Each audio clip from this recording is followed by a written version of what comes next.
For all of us, it's about predicting where the consumer is going and getting half of it right. One of the things we want to do is create ads that don't suck.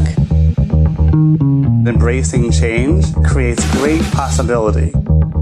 I'm Alan Hart, and this is Marketing Today.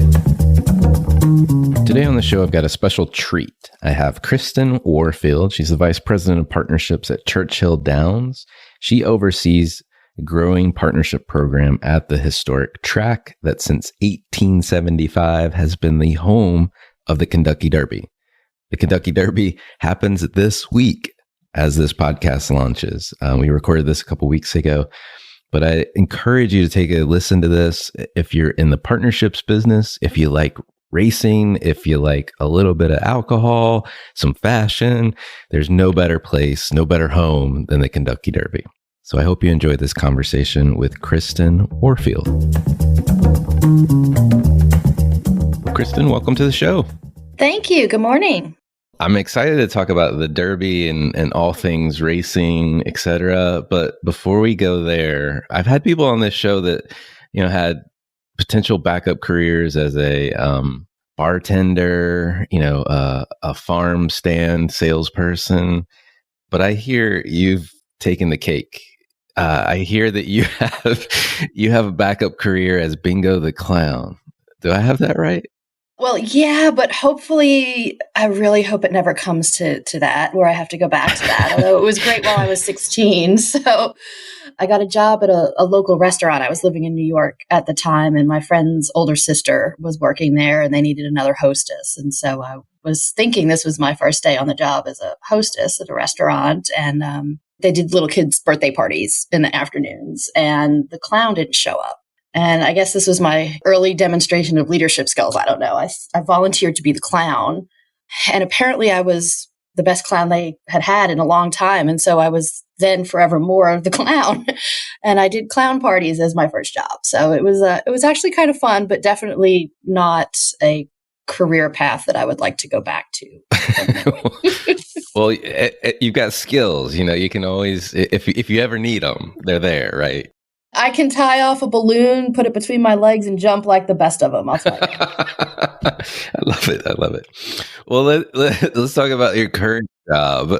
Did you always see yourself as the vice president of partnerships at an iconic racing organization like the Churchill Downs, which is the home of the Kentucky Derby for everyone that doesn't know that? No, I didn't. I mean, I knew I didn't want to be the clown forever, but I started off college pre-med, so clearly that didn't work out. But I sort of fell into, because of physically where I went to college, I fell into sports by way of NASCAR in the Daytona Beach area in Florida. And so my early career was in the NASCAR industry for almost 15 years through racetrack properties and motorsports organizations, overseeing actually the retirement season of Mark Martin with Roush Racing and AAA, and then the rookie season of David Reagan. And that was really fun.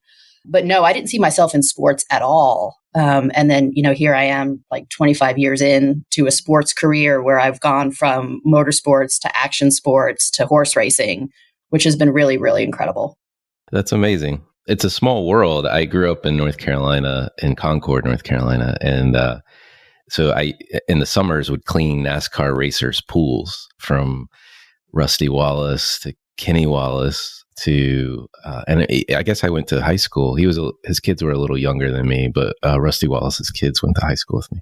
Charlotte was sort of a second home for the time that I was in NASCAR in Daytona. I knew my way around Charlotte and Concord and all the surrounding cities just as well as I knew my way around Daytona. Got as many North Carolina traffic tickets too.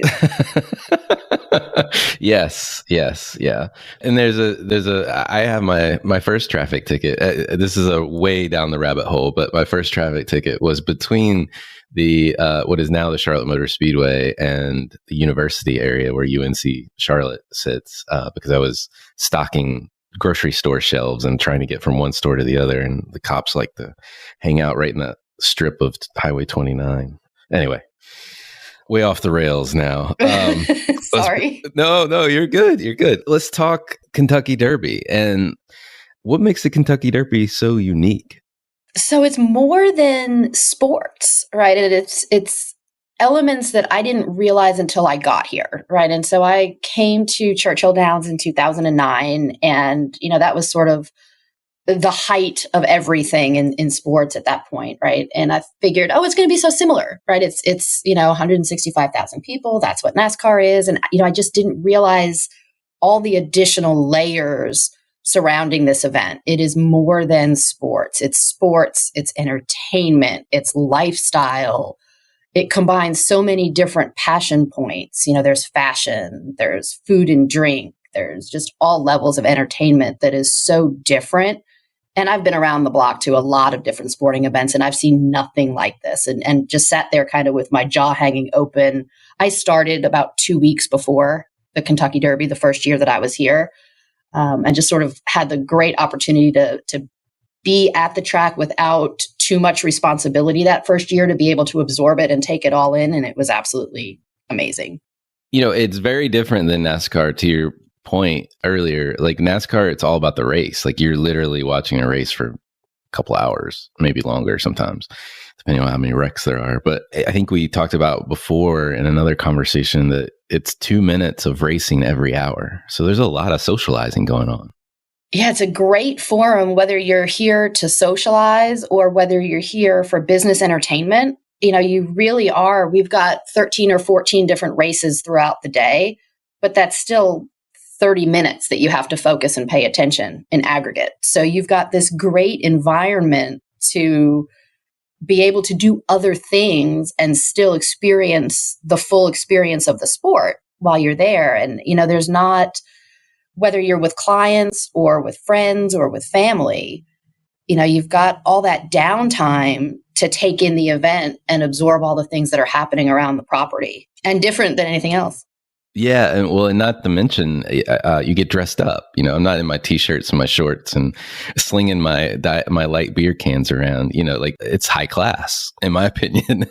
You do. And that was one of my, I sort of expected someone to hand me like my logoed polo shirt and my ball cap with the matching logo on it. And no, even as staff, you're dressed up. I mean, you do the day in high heels and a dress, and I have a milliner and I have a stylist that helps me pick out my outfit. And I mean, it's all the way done. It is not you're not walking around in tennis shoes and khaki pants and a polo shirt at this event. You are done all the way up. And that's part of the fun. Right? That's part of the whole, where else do you have the opportunity to wear that seersucker suit and that bow tie and that incredibly elegant custom designed hat? Right. Only if you live in Charleston, South Carolina, can you wear that every day. And I love Charleston, South Carolina, for those that are there. My father-in-law lives down there, and it cracks me up every time I go down. I think that's the lawyer outfit. But let's talk, you've been developing and maintaining like partnerships in the sports industry, NASCAR and now Kentucky Derby with Churchill Downs for a long time. 2020, I had to have thrown a monkey wrench in everything. And 2021 is really, we're slightly better, but it's still, we're still coming out of this social distance world, if you will, and the pandemic. How has it changed for you guys, and what do you think will kind of maybe stick, if anything? COVID's still a really big part of the conversation, and a lot of our partners have altered the way that they're activating and really have changed their overall marketing strategy, which ripples down to changing the way that they activate around the Derby. And that's kind of led to more of a focus on digital marketing and engaging with consumers in new ways in general. And so, the Derby's always been about more than the audience on site, right? We talked a minute ago about what happens at the track. For those who aren't familiar with the property, we are on a very geographically constrained, postage stamp sized racetrack. And so, we've done millions and millions of dollars of renovations over the last, 5 or 10 years. And we've added a tiny, tiny bit of capacity in that. We've improved the experience greatly, but our record attendance, which we are certainly not going to break this year, was a little bit over 170,000 people. And that's about where it's going to stay. We're not going to be an event that has 300,000 people or 400,000 people on property. We can never physically get that big just because of the size of our footprint. So it's always been about more than those that are in attendance on site. And so focusing online even more so, this year, we've uncovered a lot of new things and new ways to amplify that engagement. And so when you really think about it, we'll probably end up, I don't know, we've opened general admission to a limited degree last week. I don't have a crystal ball. I guess we'll be somewhere between 35 and 45,000 people maybe on property. So you're down, I don't know, 100 and I can't do math, 125-ish thousand people, 150,000 people maybe. But that's nothing. We've more than made that up in increased reach online already. And so shifting to the online focus is really what's made things work out for the partners. That's great. And, you've got long-standing partners. I mean, one that stands out is Woodford Reserve. I mean, I'm a bourbon drinker, so that one stands out for me. But give me some, if you don't mind, I'd love a couple of examples of how your partners are shifting, to these digital and virtual activations. So, I guess overall, right, last year, digital was, like I just said, the one bright spot of 2020. And just to quantify that a little bit for those listeners who like the data, our total impressions were down 19%, but our total engagements were up 148%. So, that's substantial. We also pivoted. We've always focused on Kentucky Derby Party. So we pivoted that to Kentucky Derby at home. Obviously, party and COVID don't blend well together. and we've built a whole bunch of new content for fans to engage with. And Woodford was actually a part of that. And we had, I call it real derby and fake derby last year, because we did some stuff on the first Saturday in May, which is when everybody comes to expect the Kentucky Derby to happen, which it didn't last year. And then it actually happened in September. And so we had really two bites at the apple of what do we give people online and what do we build there. And so we took the key learnings from both of those and are continuing to refine and amplify that. But some of that is, we've got an at-home menu that we are engaging with our chef. We've got bourbon ambassadors. We've got, people that we pull in from our partners like Brown-Forman. Some of our new partners will be pulling in as well and just creating these really interactive and or live segments online. It seems like, to your earlier point, the digital was a bright spot, but this probably makes your property more attractive, more inherently you can reach more people with this focus on, a digital activation and greatly expand your reach for sure. For sure. And that's always actually been a goal of Woodford Reserve. It has, before, right, the partnership with Woodford grew from being the official bourbon to being the presenting sponsor of the Kentucky Derby itself before COVID was a thing. And one of the goals of that partnership was to get a bottle of Woodford Reserve at every Derby party. So it's always been the off-site component, much more so than the on-site component. And, they're building step-by-step instructions for doing at-home bourbon tastings, right? And so that's, bourbon is also something pre-COVID or unrelated to COVID that is a burgeoning opportunity for people to engage with separate from Derby. And so you kind of put bourbon and Derby together, which is a natural fit, and it gets even bigger and more amplified. And you can do it at home. If you want to stay in your yoga pants, you can. If you've been in your yoga pants for 12 months and you're sick of it, you can dress up, right? People dress up at Derby parties at home, right? You wear hats. You wear the clothing. Vineyard Vines is a great example of that. That partnership is decade long at this point, and people they sell not just to people coming to the Derby. They sell that line of clothing to people that are wearing it to celebrate many, many other places beyond at the racetrack. Wow. It's quite the extension for sure. And no one would ever look at the pandemic as a bright spot, but maybe this helped codify some of these extensions for you guys and for your partners thinking about how to extend things further. Yeah. I don't think it's a bright spot, but, I think we've definitely done a good job making lemonade out of the lemons. Exactly. I think we would have rather it not happen for a whole host of reasons.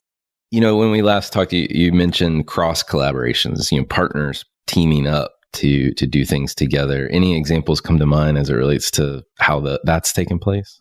Yeah, we always try to do that. And back in the day when people could travel, we would get together and do annual partner summits where we would, explore the ways in which our partners could work together. But, this year it's taking largely a digital format. And we do have some great examples like Coca-Cola and Kroger. So Coke created a virtual game that consumers can play on their phones. And you're racing the racetrack from a jockey's perspective.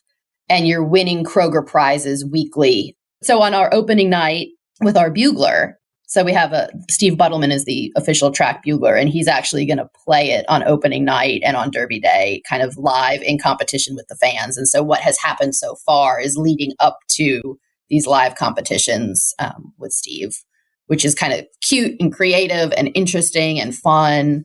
And then we also have a collaborative promotion with Smithfield and Ford. It's a Bet on Bacon Twitter promotion. And basically you have the opportunity to win a Mustang.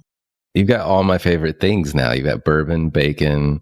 I like Ford Mustangs, but I'm not a big Ford person, but I'll take a Mustang with some bourbon and bacon. Yeah. I don't know. You get behind the wheel of that thing, and I mean, it's kind of hard to not like it. Well, so. Exactly. And I'm really excited about the electric version that he just brought out. That's pretty amazing. And it looks phenomenal too. So haven't had a chance to test drive. Well, what brought us together was the news of the Jackson Family Wines partnership. And in essence, my understanding is Kendall Jackson and Crema will be poured at all events, including the Kentucky Derby that Churchill Downs offers. And what can you tell me about this deal and how it came about? Yeah, so this was an interesting one. So it's a long-term partnership with Kendall Jackson and La Crema, so two brands within their portfolio that'll be poured throughout the venue. And then we also have some opportunities to feature things offsite as well. So they'll be integrated with both brands, will be integrated into some of the Derby at home food and wine pairings. They'll be activating on-site actually throughout Derby week. There's going to be a text to win sweepstakes, leveraging actually Derby 2022, where we all hope that things will be normal and people can come and have a full-blown Derby week experience in 2022. And it came to be, it's actually really an interesting story. So there's a lot of overlay between the Jackson family outside of their wine business with horse racing. So, they've also been involved in the horse racing and breeding industry since probably the early 2000s through Stone Street Farm. And so their founder, we've known her for quite some time. And this is really kind of combining her two passions on this great global stage, right? It's just a natural connection. They've never really done a sponsorship of this scope and scale before. So actually starting with a pandemic reduced crowd on site is going to be a good pilot test for them. Because can you imagine going from, 0 to 170,000? It's kind of nice to have that stepping stone of let's test the waters and then, see where we go and absolutely grow from here. But it's a great multi-layered, right? On the surface, it's Kendall Jackson and La Crema. But really, when you kind of peel back those layers, it's multi-level when you consider also the horse racing and breeding components of that partnership and how deep that goes. Well, in a couple episodes from now, we'll talk to Bill O'Connor, who's a chief sales officer for Jackson Family Wines. And so we'll get his take too. But it does seem like, to your point, like with Barbara Banke, who's the chairman and one of the founders of Jackson Family Wines, the combination of wine and racing, I didn't know until recently that whole wine business started when Jess Jackson was the late founder, Barbara's husband, and when he was in his 50s after a successful law career. So it was more of a passion play. And then I believe that's how the horse racing part came to play too. And I just want his luck streak, but frankly, like him and Barbara, everything they do, they like knock it out of the park. And it seems like a perfect combination to partner with you guys. You got racing and wine, and it's a passion of theirs. I have a feeling that you'll be more successful after just being around Barbara. Yeah, I mean, well, there's a few paths on that, right? So, what better combination than racing and wine, right? Think back to you're here for 14 races and there's 30 minutes of activity, right? And just the demographic overlay, and I'll get more into this, I think, in a minute, but the reason why this partnership makes sense for the wine brands specifically is because the demographics match perfectly with, where they're looking to grow. And so you're in this environment. What better opportunity to test wines and taste wines and hear from one of their master sommeliers who just happens to pop into your suite with a tasting. And, it's just a great environment to marry and mesh the wine and the racing and the entertainment. And Bill's a great guy. And, I haven't known him very long, but as I've gotten to know him as we're building this relationship and, the foundation that we have formed so far, we're getting to know each other's brands and what's important to him. And this is a really solid beginning for all the things that are important to him. And like we do with every partner, we sort of lay out this grid of what matters to you. And, now we're off checking the boxes of let's make it successful. And, with every partner, we have, we added that extra box of continuous improvement. And let's make sure that we're never being complacent, because when we do these long-term partnerships, 10 years from now, your business is going to be a lot different than it is today, right? If you think about the things that didn't even exist in, 10 years ago, we have to keep evolving the partnerships, and we just can't keep doing the same things as a matter of routine. And they seem very excited, and Bill specifically seems very excited to just keep learning as we go and refining things and making things better. And we're just really excited for the first year. It should be phenomenal. I can't wait to the conversation with Bill as well. What makes a good partnership in your mind? I think it's finding the right fit and genuinely finding that right fit, right? And so we really approach sponsorships differently than most others in the industry. It's a mutual collaboration from the very beginning. My perfect world is we start in a room with a brainstorming session and a giant whiteboard, and we need to understand your brand. And so, often that's like a chief marketing officer and his or her team, maybe some PR folks, maybe some other, media folks. But we need to make sure, we'll do research beforehand, but you're never going to get the information as well as you get it when it's coming to you from the inside. And so we need to understand your brand, and we will listen. One of my favorite expressions is you have two ears and one mouth for a reason. Listen twice as often as you talk.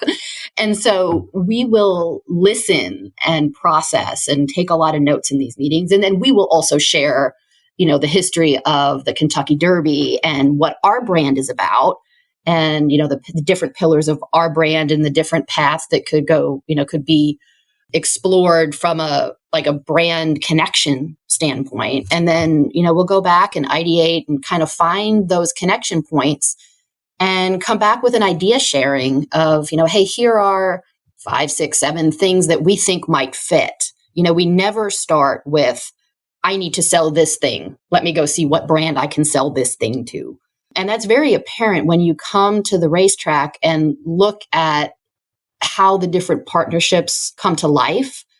No two are alike at all. Everything is very unique to their specific brands, yet also very respectful to the 147-year history of our racetrack.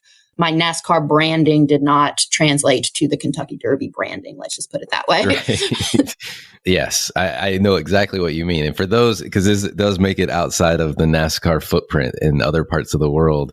For those that don't know NASCAR, notoriously, you see a driver interview. I think these are the most representative case. And nothing against NASCAR, but there's patches for every logo that sponsors that driver on their suit. And it's quite the experience to see. But yeah, it sounds like, to our earlier conversation around what makes the Kentucky Derby so unique is it is this melding of experience, fashion, a little bit of sports and racing, and a lot of culture. Like I don't use that lightly, but it's just, it's people congregating around a singular love or passion, which is kind of interesting. Makes it really unique. Yeah, and we have identified kind of the different fan segmentations of our fans as well, right? Some are here for the horses, some are here for that social environment, some are here for the wagering component, and we can match brand interests with those subgroups of people too. And we can demographically segment the facility, right? There's a party for everyone.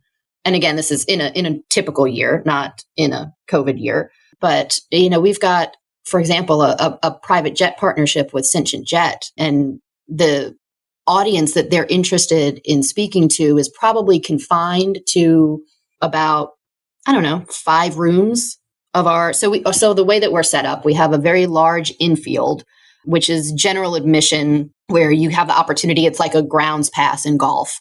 You have the opportunity to walk around, but you don't have an actual seat to watch the race. And then for reserve seating, we have outdoor boxes and grandstands. And then we have 3 separate towers of interior seating. Some of that is private suites. And then some of that is rooms that are like semi-private rooms. And the rooms could have anywhere from, a couple hundred people to like 800 people. And you are at tables of, 6, 8, or 10 people within each of those spaces. And, we know based on ticket cost, right, in part, but also based on studies that we do and data that we get from Ticketmaster and a variety of different sources, we can provide household income information and wealth information and purchase intent information. And so, of the 170,000 people that are on site during our, highest attended event, Sentient probably wanted to market to maybe 5,000 of those. And we can place their branding in the appropriate places where that is 100% efficient and effective. And so if you were in the infield, you had no idea who our private jet partner was because you weren't in their target market, and that's something that's super unique for us because of how distinctive our facility is with the different spaces, and there really is a party for everyone. So whether you want to reach everyone for your brand or whether you are, specifically targeted on one end of the economic spectrum or the other, we can make it work.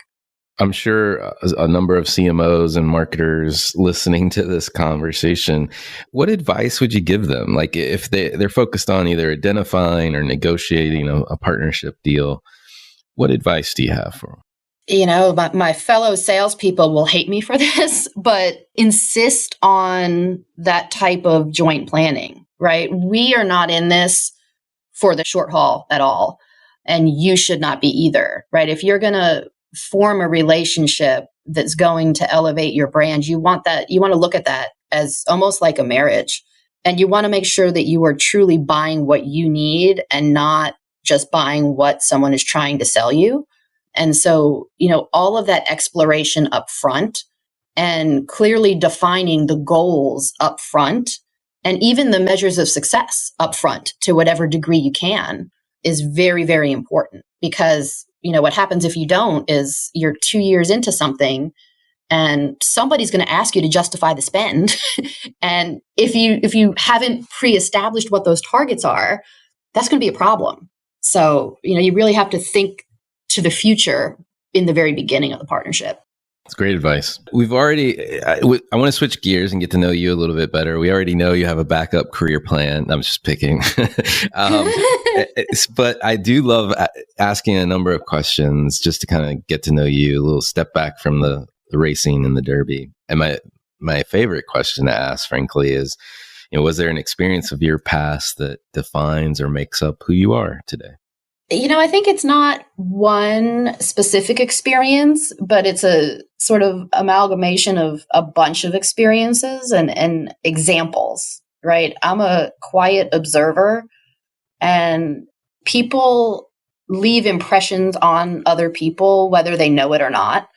And so, I've seen a lot of mentors and anti-mentors in business, right? And it's like I've had some bosses that I have really learned a lot from and tried to emulate. as I've advanced my own career. And then there are people that I have worked with and learned to never be like those people, kind of thing. So really seeing both of those has helped me model who I am, not only as a professional person, but as a person in general. And I mean, I'm a mother to 4 kids, and I always try to model to my kids and think of that same philosophy in what I'm showing my kids. And, you know, my oldest is a sophomore in college, and I hope I'm doing a pretty good job, but I think I am, because we just had a Zoom mother-daughter brunch with her sorority, and she was asked to describe me in 3 words, and she said selfless, ambitious, and strong. And I'm like, okay, I think I did good. So that made me feel good. Yeah, for sure. Those are great adjectives. That's amazing. What advice would you give your younger self if you're starting all over? I would tell myself to slow down, that life is a journey and not a destination, and to just slow down and enjoy the ride a little bit more and not be too focused on the end result.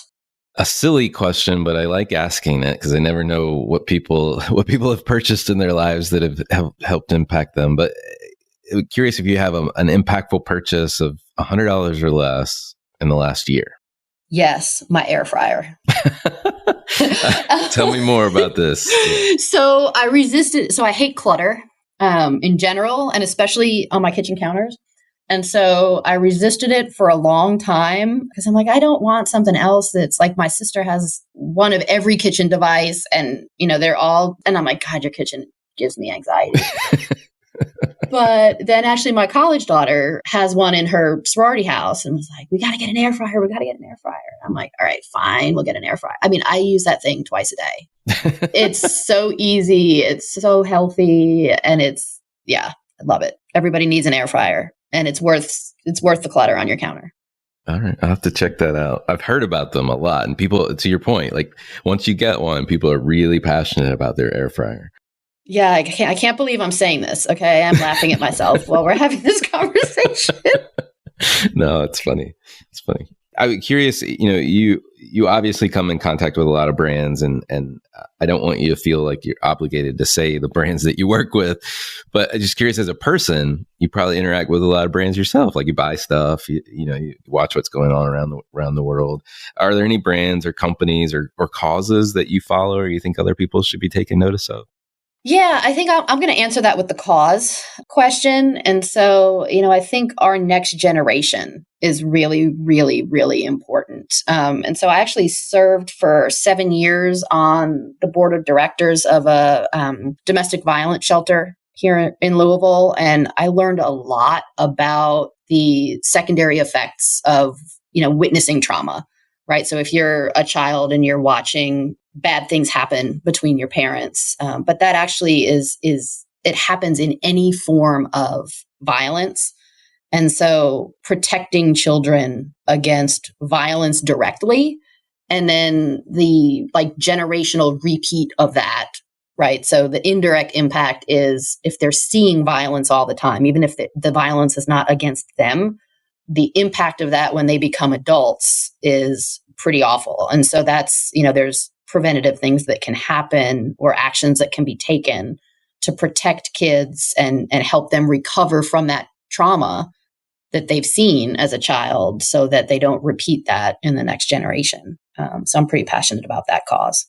That's amazing. Last question for you. I'm curious, as you think about marketers and marketing, what's your thought on like either the largest opportunity or the biggest threat that's facing marketers today? So I actually think it's the same thing. So the biggest threat is clearly, I think, complacency, right? So the world is changing so quickly, and the consumer is changing too, you know, what their expectations are. And if you don't adapt your product or your service over time so that it continues to meet people's needs in meaningful ways, right? And maybe the air fryer is an example of that. You're going to become obsolete, and your product or service isn't going to be needed anymore. And so if you flip that around, that's a huge opportunity to, you know, stay relevant and become the next, you know, evolve your product or your service to become the next most important thing in people's lives. Kristin, thank you so much for coming on the show today. Thank you for having me. This was fun. I love talking brand. Hi, it's Alan again. Marketing Today was created and produced by me with support from my team and podcast editors, sound engineers, and writers at Share Your Genius. Find them at shareyourgenius.com. If you're new to Marketing Today, please feel free to write us a review on iTunes or your favorite listening platform. Don't forget to subscribe on marketingtodaypodcast.com and tell your friends and colleagues about the show. I love to hear from listeners. You can contact me on marketingtodaypodcast.com. There you will also find complete show notes, links to what was discussed in the episode today, and you can search our archives. I'm Alan Hart, and this is Marketing Today.